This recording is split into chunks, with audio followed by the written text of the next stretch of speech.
All right, we are back with Jim Brewster, our hydrologist, for the third day of Flood Safety Awareness Week.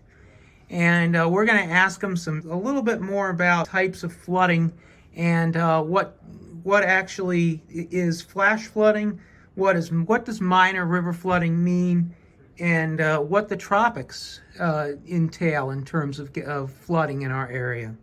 So the first question we have for you today, Jim, is tell us a little bit more about what flash flooding is. Flash flooding is a rapid rise of usually a small stream or creek. Very rarely does it happen on our major rivers, but typically that's caused from a very heavy rain producing thunderstorm around here. And so we're watching the creeks and streams rise very rapidly out of their banks. Water's moving very quickly, and that's where you get a lot of damages from the flash floods. So some of our biggest floods in the area, the southern tier of New York, northeast PA, and up into the Finger Lakes, have come from tropical systems. So the tropics are so far away, but can they bring us flooding still?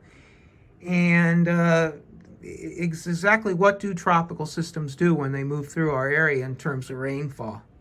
Yes, as you mentioned, the tropics and the tropical moisture has been our landmark river floods and flash floods in this area. To name a few: Hurricane Agnes, Irene in some parts of the area, and Tropical Storm Lee. What happens is the moisture from those tropical systems gets picked up by the jet stream and brought into our area, and that's where we get the hours and hours of torrential rainfall, which swells the rivers and streams. One last question for you today. So a lot of people hear minor or moderate or major river flooding. What exactly do each of those categories mean? We categorize flooding on the rivers in terms of minor, moderate, or major to give folks a perspective on the severity, especially the anticipated severity of the river flooding. And minor flooding, we typically link that to fields, some roads, some infrastructure. And then moderate flooding is really when we start getting into the homes on the first floor.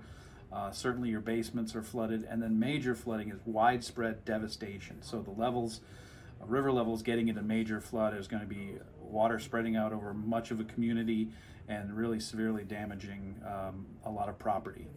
Thank you very much, Jim, for being with us here on day 3 of Flood Safety Awareness Week, and we look forward to speaking with you again.